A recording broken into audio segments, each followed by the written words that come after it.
교수입니다. 자, 요즘 여러분들 건강 좀 어떠십니까? 코비드-19 여파가 아주 부정적 영향을 많이 끼치고 있죠. 그 중에 한 가지가 또 건강 문제이죠. 코로나 블루, 코로나 레드를 비롯해서 참 많은 이 정신건강 문제들이 요즘 대두되고 있습니다. 그뿐만 아니고요. 실제적으로도 집에 머무는 시간들이 우리가 참 많다 보니까 자연스럽게 체중이 늘게 되고 또 그에 따른 신체적인 적신호가 오는 경우들도 아주 빈번해지고 있습니다. 자, 하루는 제가 이렇게 건강에 대한 여러 가지 생각들과 연구를 하다가요. 예수님이 갑자기 생각이 났습니다. 자, 그리고 예수님이 살아 계시는 동안에 건강하게 사셨나 그렇지 않나 하는 그런 엉뚱한 질문을 해보게 되었습니다. 자, 인간의 모습으로, 인간의 성정으로 인간 세상에 오시게 된 것, 그리고 죄 많은 인간들을 또 구원하셔야 하는 그런 엄청난 사명을 가지고 오셨으니까요. 그 정신적인 부담과 고통이 얼마나 크셨을까요? 특히 또 이 직접적인 사역을 하셨던 그 마지막 3년간의 기간 동안에 예수님이 받았을 그 많은 스트레스의 양을 저는 도무지 상상할 수가 없었습니다. 나라는 어땠습니까? 주권을 잃고 식민지가 되었죠. 그래서 백성들이 도탄에 빠져 있고, 자신도 사실은 이 거처도 없는 나그네 신세였죠. 또 그리고 시골 출신의 그 일자무식 제자들을 데리고 아무리 가르쳐도 말귀조차 잘 알아듣지 못하는 그런 상황. 그리고 고향에 가서도 인정받지 못했고, 백성들은 몸과 마음이 피폐해서 또 이 아픈 사람들이 많아서 병 고쳐달라고 끝도 없이 매일매일 몰려들었겠죠. 마귀, 귀신들과의 끝없는 영적 전쟁도 벌여야 되고, 자, 하고 한 날이 속을 팍팍 긁어놓는 위선자들, 그리고 교만했던 그 회칠한 종교 지도자들이 종국에는 죽여버리겠다고 악을 쓰고 덤벼들기까지 하지 않았습니까? 자, 이런 상황이라면 사람이 어떻게 건강하게 지낼 수가 있겠습니까? 상황 자체로 봐서는요, 정말 극심한 스트레스 상황임에 틀림없었을 것입니다. 근데 참 재미있는 것은요, 성경 어디를 찾아봐도 예수님이 극심한 스트레스로 인해서 결국은 대인기피증에 걸리셨더라, 공황장애가 왔더라, 불안장애로 말미암아 혼자 지중해 연안으로 휴가를 가셨더라, 이런 말이 없죠. 우울증, 또 외상후 스트레스 장애로 말미암아 결국은 사역을 중단하셨더라. 그래서 의사 누가와 재활치료를 한창 받으셨더라. 이런 말들 나오지 않죠. 저의 추측으로는요, 예수님이 정신적으로, 신체적으로 참 오히려 건강하셨던 분 같습니다. 자, 그렇다면 도대체 그렇게 심각한 스트레스 상황 속에서 예수님이 자신의 건강을 어떻게 관리를 하셨고, 자, 마지막까지 자기에게 주어진 그 사명을 잘 어떻게 감당하셨을까요? 물론 여러 가지 원인들과 방법들이 있었을 것입니다. 가령 우리 영적인 생활을 생각한다면요, 항상 기도하셨죠. 시간 관리를 잘 하셨고, 또 철저한 소명 의식이 있으셨고, 또 무조건적인 그런 사랑과 또 긍휼의 마음 등을 가지고 계셨죠. 하지만 자, 오늘은 그런 이야기들이 아니고요, 이 예수 믿는 분들이나 믿지 않는 분들, 그걸 가릴 것 없이 누구에게도 쉽게 적용할 수 있고, 또 경제적이고 또 안전하게 실천할 수 있는 아주 효과적인 예수님의 건강관리법 하나를 소개해드리도록 하겠습니다. 다른 아니라 걸어다니기입니다. 걸어다니기, 걷기. 예수님이 말이나 마차를 탔다, 그리고 낙타를 주로 애용하셨다, 그런 이야기 들어보셨습니까? 없죠? 죄다 그냥 매일 걸어다니신 그 이야기뿐입니다. 자, 어떤 성경학자 연구에 의하면요, 예수님이 하루에 걸어다니신 그 거리가 어림잡아도 하루에 최소한 20km 이상이 될 것이라고 이야기합니다. 아이고, 참, 정말 많이 걸어 다니셔서 건강해지신 건지, 아니면 건강이 그냥 원래 뒷받침이 되셔서 그렇게 많이 걸어 다닐 수 있으셨는지는 잘 모르겠습니다. 하지만 물론 건강하셨다는 것, 틀림없는 사실인 것 같습니다. 신체가 우리가 건강하다는 건요, 우리가 단순하게 어떻게 표현하자면 우리 심장이 튼튼하고 폐활량이 크고 활발하게 움직일 수 있는 그런 근육들이 잘 발달되어 있는 그런 상태라고 할 수 있겠죠. 그래서 많이 걷는 사람, 잘 걷는 사람을 보면요, 심장이 튼튼합니다. 그리고 폐활량이 크죠. 또한 이 하체 근육도 잘 발달되어 있어 움직임이 민첩하고 활발할 수밖에 없습니다. 자, 우리 건강하게 살기 위해서 하루에 몇 걸음을 걸어야 할까요? 하루에 10,000보는 걸어야 한다는 말 여러분들 많이 들어보셨지 않습니까? 사람에 따라 많이 차이가 나겠습니다만 한국 성인 어른들을 대강 평균 잡아서 말씀드리자면요, 10,000보를 걸으려면 한 1시간 50분, 거의 2시간 가량이 소요가 됩니다. 물론 빠른 걸음으로 걷는 분들은 1시간 반에도 가능은 하겠죠.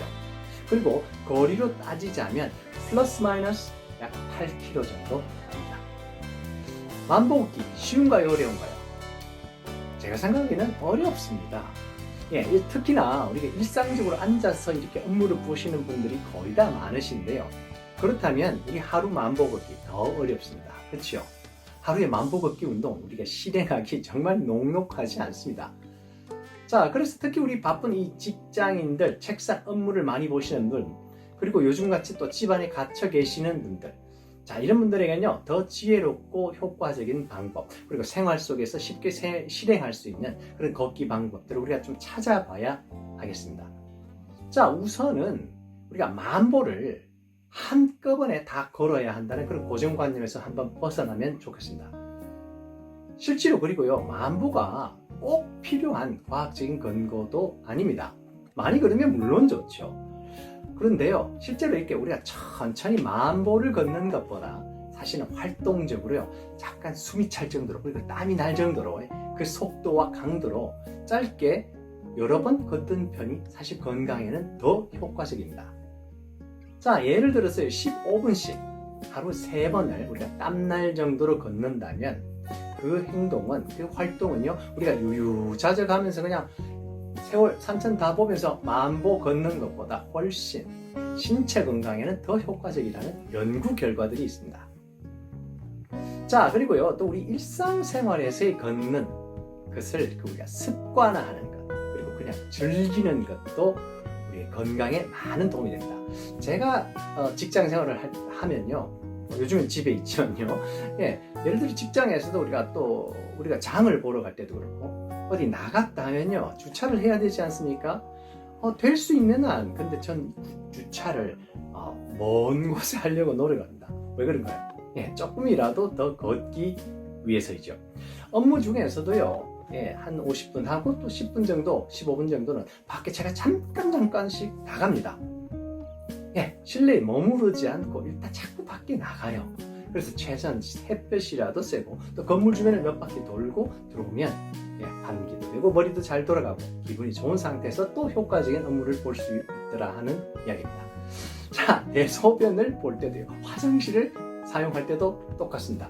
제가 아주 급한 경우를 제외하면요, 제 건물에 있는 화장실을 쓰지 않고 제가 다른 건물에 있는, 조금 떨어져 있는 건물에 있는 화장실을 사용합니다. 그것도 1층 말고요, 4층, 5층에 있는 화장실을 제가 다녀옵니다. 자, 그래서 대소변의 이 해결에 그 카타르시스를 느끼는 것은 물론이고요, 기분 전환도 되고 또 가벼운 운동도 되고 즐거운 휴식의 시간이 되기도 합니다. 자, 그야말로 뽕 먹고 알 먹고 도랑치고 가지 잡고 누이 좋고 매부 좋고 님도 보고 뽕도 따고 마당 쓸고 돈 줍는 걷기는 바로 이런 효과들이 있습니다. 자, 걷는 것 이렇게 신체에도 좋고 정신 건강에도 정말 좋은 일이죠. 혈액순환, 그리고 신진대사를 높여주고 우리 체내에 있는 독소들과 그리고 스트레스 호르몬들을 완화시켜주기 때문에 당연히 정신적인, 정서적인 안정을 가져다 주게 됩니다. 자, 게다가 걷기는요, 두뇌를 활성화시키는 데도 탁월한 효과가 있습니다. 예를 들어서 노화로 인한, 우리가 많이 이제 노화된 사회로 가는데요. 자, 노인분들 특히 기억장애가 있다면요, 기억장애 개선에도 이 걷기만큼 좋은 치료제 찾기 힘듭니다. 그러니까 인지력까지도 우리가 이 걷기를 통해서 향상을 시킬 수 있다는 이야기죠. 게다가 우리가 함께 걸으면서 대화를 나누고 정서를 교감할 그런 파트너 아니면 대상들이 있다면요, 더욱 좋은 금상첨화이겠죠. 사회적 욕구까지도 우리가 해결할 수 있으니 말입니다. 자, 허리 둘레가 또 유지가 될 테니까 새 바지를 사러 다니지 않아도 되는 그런 경제적인 이유까지도 있습니다. 자, 그래서 이 예수님은 제자들과 함께 그렇게도 많이 걸어 다니셨나 봅니다. 예, 물론 저는 지금 성경적인 그리고 신학적인 해석을 한 것은 아닙니다. 예, 그리고 물론 주요 목적은 사역이셨겠지만 말입니다. 자, 여러분들. 자, 우리 참 진짜 힘든 이 코로나 시기를 지나고 있습니다. 하지만요, 우리가 밖으로 아직도 나갈 수 있다면, 그리고 우리 힘으로 그럴 수만 있어도 감사하고 행복한 일이 되겠습니다. 되도록이면요, 남편 그리고 아내가 함께 걸었으면 좋겠습니다. 가족들과 함께 걷는다면 더 좋겠죠. 그리고 친구들이나 반려동물과 함께 걷는 것도 참 즐거운 일이겠습니다. 자, 오늘은 이렇게 예수님의 건강 비결 가운데 한 가지 걷기에 관한 생각들을 잠깐 나눠봤습니다. 자, 오늘도 건강한 하루 되십시오.